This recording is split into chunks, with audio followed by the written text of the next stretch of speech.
この動画は過去動画の再放送です。途中紹介されている別動画は、現在アップされていないものもあり、リンク切れしている場合がありますが、ゆっくり再アップしていきますのでお待ちくださいね。それではご覧ください。こんにちは、斉藤直樹です。今日はリスナーさんの質問にお答えしていきます。30歳、男性からの質問です。斉藤直樹先生、こんにちは。てるみつと申します。いつも動画を楽しく拝見させていただいております。直樹先生や視聴者の皆様の反感を買うことを覚悟の上で質問させていただきます。また長文になることをご容赦ください。絵は描きたいと思っていても、生まれつきの才能がなければ描けないと思っているのですが、直樹先生はどうお考えでしょうか？私は去年に5年ほど絵の練習をしましたが、絵が全く描けるようになりませんでした。画力は本当に低く、小学校低学年のコンクールの横に並べられていても大差ないレベルだと思います。線をまっすぐ引くこともできません。丸をきれいに描くこともできません。脳科学の専門的な知識はありませんが、描画能力や空間把握能力を司る機能みたいなものが欠落しているのではないかとすら思います。私が絵を描きたいと思ったきっかけは、自分が好きなとある作品の同人イベントに参加した時のことです。いろんな作家様の同人誌を触れるうちに、その方々の表現に感動し、自分でも絵を描いて創作活動をしてみたいと思いました。そのタイミングで絵の練習を始めたのですが、本当に絵が描けずに苦しんでいました。思い返せば学生時代の美術の成績は5段階中の2でしたし、授業中のクロッキーやデッサンなどでは、こちらは本気で真剣に描いているのに、先生からは苦笑いされて、真面目に描きなさいって注意されるほどでした。あまりにも下手すぎて、私のデッサン帳は同級生の笑いのネタにされました。本当に悔しかったです。そのぐらい絵の苦手な状況から練習をスタートしたのですが、戦術の過去の出来事を無意識に引きずってしまっているのか、全くもって成長が感じられませんでした。絵の参考書を買って取り組んだり、絵が得意な知り合いにマンツーマンで教えてもらったこともあるのですが、どれもうまくいきませんでした。特に後者の人に教えてもらった時は、相手が天才肌のタイプだったのでしょうか。なぜ私が描けないのかわからないといった感じでした。例えば模写にしても、模写なんて見たまんま描くだけじゃん。なんでそれができないの？と、本当にこちらの不出来を不思議そうにしていました。そういったことがあるたびに、やっぱり自分には才能がないんだ。他の人は描けているのに、と自分を責めてしまいました。それだけで済めばまだいいのですが、楽しそうに絵を描いている人を見ると、俺はこんなに苦しんでいるのになんであいつはあんなに楽しそうに描いているんだ。憎悪のようなどす黒い感情が芽生えてきたのを今でも覚えています。それでも脳内では必死に、最初から上手い人なんていない。みんな頑張って練習してきたんだと言い聞かせ、いつか自分も描けるようになる。頑張ろうと思って描き続けてきました。人に嫉妬し、練習に戻り、また人に嫉妬し、また練習に戻りを繰り返し、気がつけば絵の練習を始めてから日が5年ほど経っていました。そしてふと最新の絵と5年前の絵を比較した時に、何も成長していない事実を突きつけられました。この瞬間に全てが嫌になり、ペンを折ってしまいました。私は今でも絵を見ることは好きです。人の絵を見て感動することももちろんあります。絵というのは自分の感情や思考をペンに乗せて読み手に伝えることができる素晴らしいものだと思います。だからこそ先ほどのようなどす黒い感情を持ちながら描いてはいけないと思うのです。それは絵に対する冒涜だと思っています。私はきっと絵を描く資格がないんだと思います。ですが、ペンを折った今でも素敵な絵を見かけるたびに、やっぱりまた描いてみたいと思ってしまうんです。でも描き始めるとまた過去と同じ黒い感情を抱いてしまうのではないかと思うと怖くて絵が描けません。私はどうすれば才能を気にせずに絵が描けるようになるでしょうか？私はどうすれば絵を楽しみながら描けるようになるでしょうか？ご回答いただければ幸いです。直樹先生のご活躍を今後も楽しみにしております。とのことです。てるみつさん、ご質問ありがとうございます。話を聞いていてね、とても辛い思いをされていて、これまで頑張ってこられたんだなっていう風に思いました。でもですね、僕がてるみつさんのご質問を聞いていて感じた感想は、やっぱりそれでも絵の上達と才能はあまり関係ないという結論です。正確に言うとですね、ちょっと違うんです。もうね、トップ数%のトップの中で活躍できるのかどうなのかっていう部分においては、ある程度ね、どの業界もそうなんですが、生まれついての身体性や向き不向きという部分が関係してくる部分も確かにあるかもしれません。ただ、ここで言っているのは単純に、絵が上まくなれるかどうかに関してですよね。それに関しての僕の答えはやはり才能と絵の上達は関係ないです。一応ね、最初に言っておくと、ちょっと脳の問題が関係するかについては僕は判断できません。まずね、てるみつさんは本気で脳に問題があるかもしれないと心配するなら、医者に相談して精密に検査を受けてみるのがいいと思います。最初に言われてるね、線をまっすぐに描けないとか、丸が正確に描けないっていうのはちょっとどの程度のものを言うのかわからないんですが、僕もね、そんなにまっすぐな線とか正確な円とかは描けませんし、たとえですね、体に障害があっても手がうまく使えなくても良い絵を描く人っていうのはたくさんいらっしゃいます。もし本当にそれが心配だとしたら、医者に相談して MRI とか脳の問題がないかどうかきちんと検査してもらうのがいいと思います。それで問題がなければそのこと以外に問題があると思いますし、もし本当に脳の問題だとしたら自分の能力でできる範囲の表現を検討することだって可能でしょう。いずれにしろね、これについてはすぐに結論が出せる問題だと思うのでやってみてください。でね、まず脳の検査をしていただいて、もしそれは問題なかった場合、じゃあてるみつさんが書いてもなぜ上達しないのか。それはおそらくですね、次の3つのことが意識できていないからだと思うんです。悩みを解決可能なサイズまで分解する。練習の成果日記をつける。人に相談したり、アドバイスをもらうのをやめるの3つです。順番にお伝えしますね。悩みを解決可能なサイズまで分解する。僕から見て、てるみつさんが絵が上達しない一番の原因は、悩んでいることに悩んでいる状態にあるからだと思っています。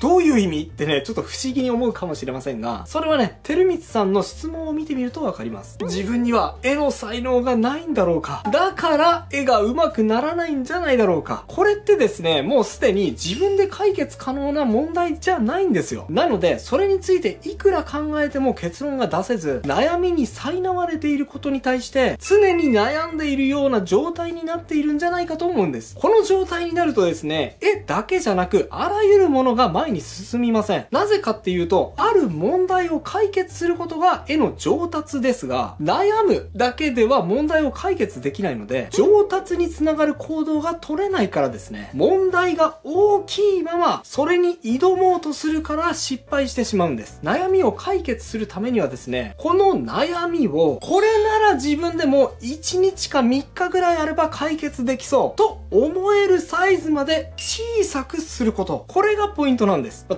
えばですね、絵が上手くなりたいっていう悩みがあったとするじゃないですか。でもね、これって悩みとしてはサイズがでかすぎるんですよ。だって絵が上手い状態になるためには何週間も何ヶ月もかかりそうじゃないですか。ゴール地点が遠すぎてイメージが湧かないんですよね。だからその悩みを分解するんです。自分にとって上手い絵ってどういう絵だろう、考えてみましょう。そうするとね、いくつか条件が浮かんでくるはずです。人体デッサンが整っている。キャラクターの表情が生き生きしてる。テーマがしっかりしてる。躍動感がある。線が綺麗だ。背景の色合いが綺麗だ。背景にリアリティがある。こんな風に。そしたらその中からね、この中から自分がどうしても手に入れたいところってなんだろうと考えてみます。これができるようになったらもうワクワクするな。そんな能力はどれですか？人によってはキャラクターが上手くなりたいから、やっぱり人体デッサンかな。いやいや、それよりも絵にリアリティが欲しいから背景が上手く描けるようになりたい。そう思う人も多いでしょう。ここではね、人体デッサンを上手く描けるようになりたいと思ったとします。よし、わかった。デッサンが上手くなりたいから、よし、デッサンを練習しよう。すぐに練習を始めちゃう人がいると思いますが、ちょっと待ってください。僕はね、人によっては人体デッサンを上手くできるようになるという課題ですら大きすぎると思っています。だってこれ、1日2日で上手くなれることだと思いますか？僕はね、多くの人にとってまだ難しいと思うんですよ。なので、ここからさらに分解していくんです。キャラクターの人体デッサンという全体的な問題から部分的な課題に細分化していきます。手や腕周りのデッサン、顔や首周りのデッサン、下半身や足のデッサンといったパーツに分けてもいいですし、走っている姿、喜んでいる表情といったように動きにフォーカスしてもいいでしょう。とにかくですね、1日2日したらある程度と成果が出せそうなサイズまで問題を小さく細分化していくんです。よし、わかった。問題を細分化して小さくして、そして練習をすればいいんだね。よーし、やるぞって思いましたか？いや、まだです。まだ待ってください。まだ練習を始めてはいけません。ここでね、いきなり練習を始めてしまうから、多くの人が練習を成果につなげられずに、上達を感じられなくなってしまうんです。では、ここで何をすればいいのかっていうと、それが目標探しです。いや、だってね、何も目標を持たずに歩き出したら、たとえどんなに歩いていっても、どこにも到着しないじゃないですか。目標がないんですから。仮にね、頭の中に理想像がある人だったら、この状態で始めてもうまくいくとは思うんですが、ほとんどの人はその理想像が曖昧です。その状態で練習しても、何を求めて練習しているのか、自分の中で曖昧になってしまいますから、それを避けるために、まずは目標探しが大事なんです。今自分がね、この部分をうまく描けるようになりたいと思った部分をうまく描けている絵を探してみてください。例えば、手や腕周りをうまく描けるようになりたいと決めたら、手や腕が自分の理想に近い形で描けている絵を探すんです。やり方はね、Twitter で探しても、ピクシブで探しても、インスタ、ピンタレスト、ウェブサイト何でもいいです。そしてその理想の絵を必ず横に置いて、それを横目で見ながら腕や手の練習をしてみてください。強烈に目指したい絵がある場合、一人の作家さんを参考にするのもいいですし、それがぼんやりしている場合には、絵柄が近いいろいろな作家さんの絵を同時に参考にするのもいいと思います。でもそれだけでですね、驚くほど成果のある練習が可能です。この方法のいいところはですね、練習が脇道にそれていくのを防止する効果があります。例えばあなたがね、可愛い絵が描きたい絵師さんだと仮定します。そんなあなたが絵の上達のために今から人体デッサンの練習をします。練習しているとついついね、視野がこう狭まってしまうことがありますから、ついついね、こんな風に思うこともあるでしょう。腕っていろいろな筋繊維によって構成されてるんだな。よし、この筋繊維の名前全部覚えて、見なくても全部描けるようにするぞ。いや、でもね、冷静になってほしいんです。それができるようになったとして、あなたの目標である可愛い絵に対してどれほどの効果があると思いますか？可愛い絵を表現したいとき、筋繊維の名称や構造を覚えることって、全く無駄とは言いませんが、あまり効果的とは言えないでしょう。ちょっと考えればわかることなんですが、練習に熱が入ってしまうとついついそういう簡単な間違いを繰り返してしまうんです。そして結果的にいくら書いても自分の目的に合わずに成長を実感できないとなってしまうんです。それを避けるためにまずはお手本です。自分が抱えている課題に対して自分が理想的だと思える絵を探して横に置きながら練習しましょう。そうすることによって今やっている練習がこの絵に近づくためには効果的かどうか自然に取捨選択できるようになると思います。うわー、筋繊維の名前を覚えてやるぞ。待って別に筋繊維の名前を覚えたところでこの絵に近づけないよな。どっちかっていうと骨の長さの比率とか、あとは全体的にどんなカーブを描きながら腕を描くとうまく見えるようになるのか研究した方がこの絵には近づけそうだ。そんな風に目的をしっかり持って練習ができるようになるんです。問題を細分化して目標を立てて練習すること、これをするだけでかなり成果が上げられるようになるはずです。試してみてはいかがでしょうか。練習の成果日記をつける。てるみつさんは質問でこうおっしゃっています。最近ふと5年前の絵と最近の絵を比べてみて、そこで変化のなさに気づいてしまって、それが嫌になってしまい筆を折ってしまった。てるみつさんの5年間の苦労を思うとね、この瞬間はすごく辛かったんだと思います。これは別にてるみつさんが特殊なのではなくて、誰でもね、この5年間が無駄だったと感じてしまったら諦めたくもなると思うんで、それは当然だと思います。なのでその前の段階でそうならないようにしなければいけません。僕が提案したいのは練習の成果日記をつけようということです。実際に僕も上達を強く意識していた時には細かく練習日記をつけていました。僕の場合にはこういう無印のメモ帳に気づいたこととか練習で思ったこととか細かく書いていましたね。このノートを取る時のポイントはですね、事実や知識だけを書く必要はないということ。ついついね、ノートを取るっていうと間違ったことを書いちゃいけないって意識するあまり、本に書いてあることをそのまま書き写しちゃったりすることことがあると思うんですが、このノートはですね、そういうことよりも自分が感じたこととか、実感が伴ったメモとか、それと仮説とか予想を書くといいと思うんです。例えばですね、手と腕の練習をした日があったとしたら、その日の最後に簡単なメモでいいので、練習の成果を書き留めておくんです。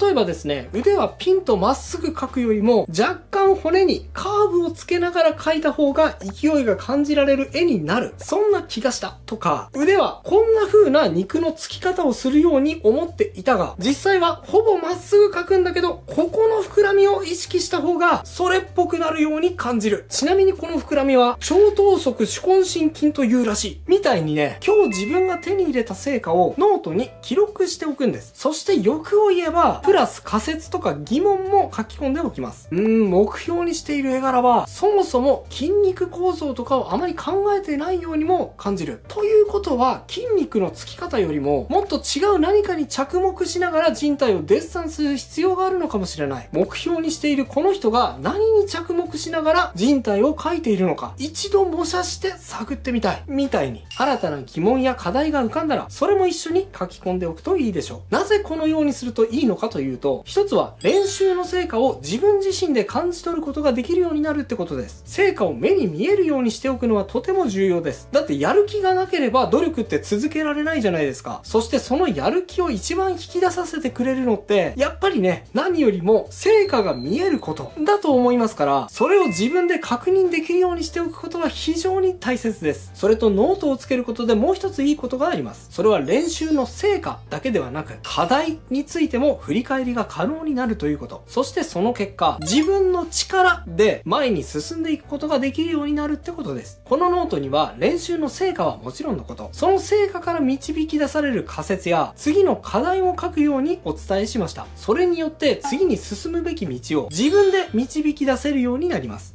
事実とかね、知識だけをノートに書く癖がある人にとって、自分の考えや仮説をノートに書くのは最初はちょっと違和感があるかもしれません。ですがこれを続けていると、ある時点ですごく実感できると思うんです。あれ？今、俺自分の足で前に進んでるって。今までね、誰かに頼って、その誰かが運転してくれる車に乗って、どこかに連れて行ってもらっている状態だったけど、今俺、自分の足で歩いてるぞ。そんな感動を味わえると思うんですね。この変化が一番何よりもワクワクできると思います。てるみつさんはね、5年間の振り返りを一気にやってしまいました。その時初めて5年間の成果を目の当たりにして、その変化に絶望してしまい、今までの練習は無駄だったんだと落ち込んでしまいましたが、それは当然です。5年間の成果を一気に受け止められる人なんて、そうそういるわけじゃありません。そうならないためにも、1日か2日ぐらいの練習の成果をメモして、その過程で比較検討してみる。そうやって細かく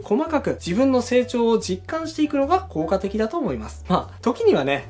この2日間の練習はちょっと的外れなことしちゃったな、なんてこともあるかもしれませんが、それはそれでいいじゃないですか。無駄だと気づけることも、見方によっては大きな成果です。自分の絵にはこの要素は必要ない。だから違う要素を取り入れていこう。そう判断できるようになることは、すごく絵描きにとってはプラスになることです。ですが、それをプラスと受け取れるかどうかも、練習期間の長さによるところが大きいでしょう。5年の無駄をね、ポジティブに受け取ることはちょっと難しいですが、2日の無駄ぐらいだったら、なんとか前向きに受け止めて、次に進めそうじゃないですか。練習の成果日記をつけて、長期間ではなく短期間で練習の効果の振り返りをして、自分の実感を確認しながら自分の足で前に進んでいくこと。僕はこれがすごく重要だと思います。人に相談したり、アドバイスをもらうのをやめる。そして最後のポイントは何かっていうと、人に相談したり、アドバイスをもらうことをやめるってことです。誤解のないように最初に言っておきますが、どんな場合も絶対に人からのアドバイスや相談することをやめるべきとは言ってません。人によってまたはタイミングによって、それが大きなきっかけになることもあるでしょう。ただ、てるみつさんの場合はですね、人からのアドバイスが逆効果にしか働いていないようにご質問からは感じます。だって実際に絵の上手い人からマンツーマンで教えてもらったことがある時も、てるみつさんが一番に受け取ったメッセージは、なぜ書けるのかわからないと言われたことや、その人は書けるけど自分は書けないという無力感だったりしたわけじゃないですか。そんなのって上達の足しになると思いますか？全然なりませんよね。むしろ逆効果だとすら思います。相談ってですね、相談する方がある程度自分の意見がはっきりしていて、相談する中で自分の発言の違和感を自分自身で検証していけるような人にとっては、まあまあ有効な思考の整理方法だと思うんですが、ただただ相手の言うことを受け取ることに徹してしまうと、時間の無駄になってしまうことが多いんですよね。こういうことを言うとね、斉藤さん、あんたそういうこと言ってるけど、誰かに相談することってあんたはないのかいって思われるかもしれませんが、はい、僕は悩みに関しては、誰かに相談することってありません。いや、正確に言うと、10代、20代の頃はあったんですが、人に相談することで自分の方向性が何か良くなったことって一度もなかったんですね。なぜかっていうと、これはすごく単純なことですが、基本的には僕以外に、僕がどうなったら幸せを感じられるのかって知ってる人はいませんし、それにね、世の中にいる人誰しもが同じようなことで悩んでいる最中だからです。答えを持っていない人に対してね、僕はどうすべきですかなんて聞いても、当然いい答えが返ってくるわけありませんし、それどころかね、その人の言う通りにして、仮にうまくいかなかったとしたら、その人をね、逆恨みしてしまうことだってあり得るわけです。そんな風にね、僕はなりたくありませんから、僕はね、人に相談することはやめました。いや、それにですね、相談って、ちょっとこれ、厳しい意見になってしまうかもしれませんが、実はただ単純に考えることを放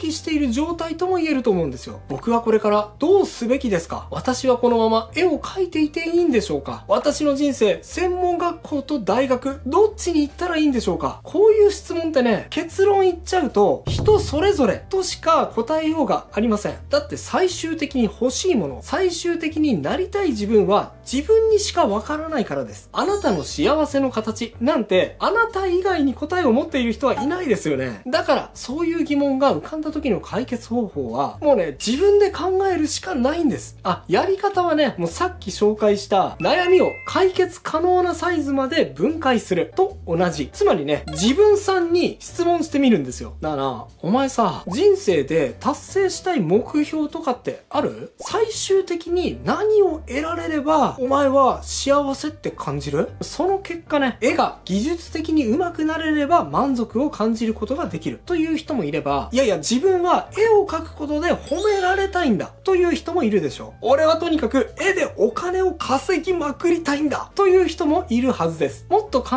えを突き詰めるとね、じゃあ絵でやらなくてもよくない？というところまで行き着く人もきっといることでしょう。そうやって悩みを細分化していくことで、例えば、そうか、俺は最終的に絵で自分を表現して自分が満足できる絵が描きたいんだと気づくかもしれません。だとするなら、他の人の評価などはある程度無視して自分の表現だけを模索していけばいいという判断だってその時点でつきますよね。てるみつさんが抱えている問題、それは解決不可能だと思えるサイズの悩みを抱え込んだまま右往左往してしまっている状況にあると思います。そうではなくて、まずはその問題を細分化していって、自分が解決できそうと思えるくらいの小さな問題に小分けにしていってみることです。そしてその解決をしていく過程で成果日記をつけておくこと、これが有効です。この方法はですね、一気に上手くなるような爽快感がある裏技でも、目から鱗が落ちるような解決策でもありませんが、それでもてるみつさんがてるみつさん自らの足でこれから力強く前進していくための原動力にしていただけるはずだと僕は思っています。試してみていただければ嬉しいです。諦めないで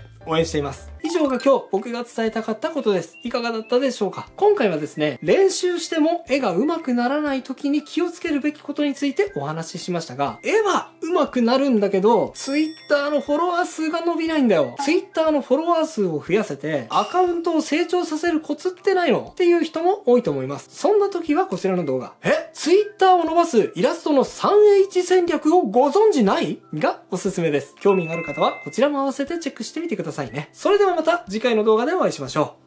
う。バイバイ。ということで再放送をお届けしました。いかがだったでしょうか？新チャンネルのチャンネル登録と高評価もよろしくお願いします。